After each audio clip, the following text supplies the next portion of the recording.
Saudara, di masa pandemi seperti sekarang ini, di samping mematuhi protokol kesehatan, kita harus sempat olahraga secara teratur. Memperbanyak makan buah dan sayur, senantiasa berpikir positif dan berdoa, semoga pandemi ini cepat berlalu. Om Swastiastu, bersama saya Putu Sudirja, inilah impuls dan momentum Lidia.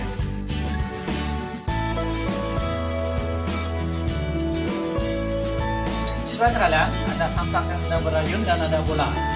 Bagaimana caranya supaya saya menghentikan tanpa naik ke pohon melepas talinya atau memegangnya, dan bagaimana memindahkan bola ini tanpa saya harus berjalan ke sana? Bagaimana? Dengan gaya sesaat sprint. Ya. Ulangi. Ya. Dan bola ini ditekan. Ya. Gaya yang bekerja dalam waktu singkat disebut gaya impulsif, dan perkaliannya dengan waktu menghasilkan impuls yang akan merubah gerak benda dari diam menjadi gerak, dari gerak menjadi diam. Artinya, impuls merubah momentum suatu benda, karena momentum adalah massa kali kecepatan. Gaya, momentum, dan impuls adalah vektor. Dari hukum 2 Newton, gaya, massa kali percepatan, mana percepatan, perubahan kecepatan bagi selang waktu. Gaya kali selang waktu adalah impuls, massa kali perubahan kecepatan adalah perubahan momentum. Jadi impuls adalah perubahan momentum. Hubungan antara paku dan palu disebabkan oleh gaya berat dan gaya mekanik dari palu.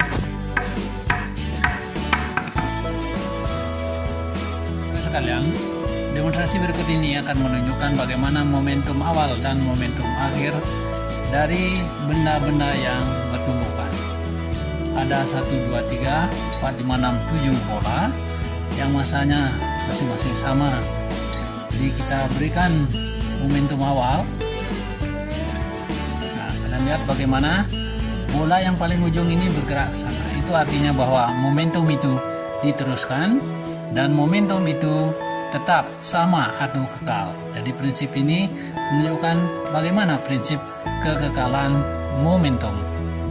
Sebenarnya kita mengenal 3 jenis tumbukan, yaitu tumbukan lenting sempurna, lenting sebagian, dan tidak lenting sama sekali. Pada ketiga jenis tumbukan ini berlaku hukum kekekalan momentum. Pada tumbukan lenting sempurna, sebelum tumbukan dan sesudah tumbukan, tinggi benda sama. Artinya, kecepatan sesaat sebelum menumbuk lantai dan sesaat setelah menumbuk lantai tetap sama. Artinya berlaku hukum kekekalan energi mekanik atau energi kinetik. Tumbukan lenting sebagian, setelah tumbukan tingginya berkurang. Ada sebagian energi yang hilang menjadi energi bentuk lain seperti bunyi dan kalor. Sedangkan tumbukan tidak lenting sama sekali. Setelah tumbukan, kedua benda menjadi satu, bola dan air. Ya.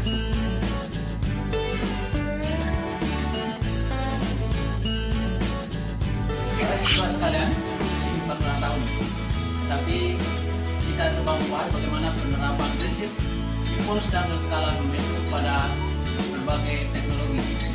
Yang pertama adalah roket. Prinsip kerja roket adalah balon karet. Maksudnya adalah bagaimana balon karet bisa terbang.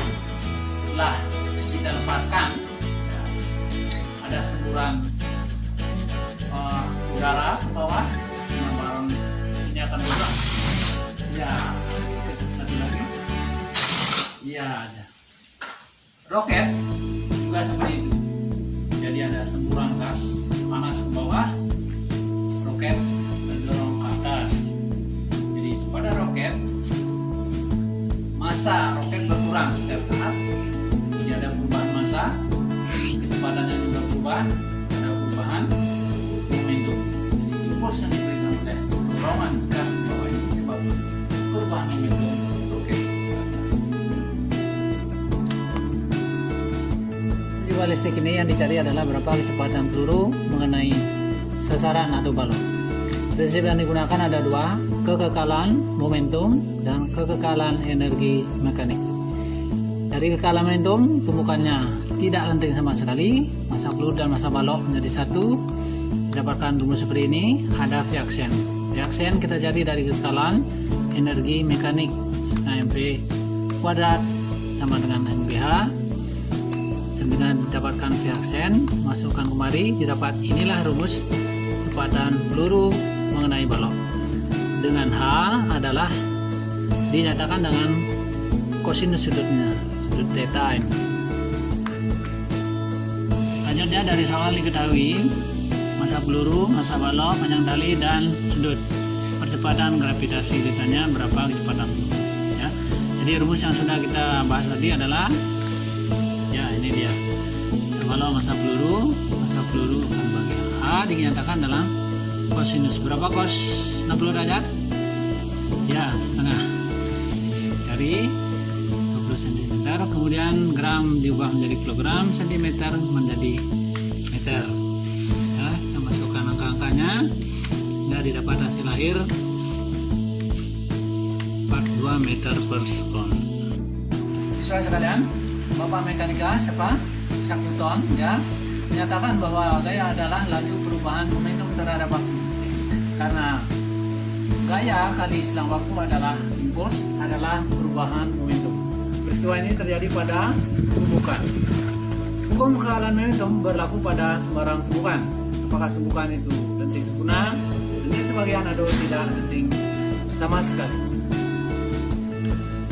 Sebagai penutup, ada sebuah renungan dari kata-kata mutiara bahasa Sanskerta yang menyatakan bahwa setiap siswa, murid hanya belajar seperempat saja dari gurunya.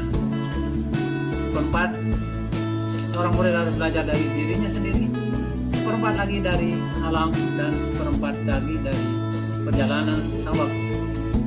Karena itu belajar kita banyak.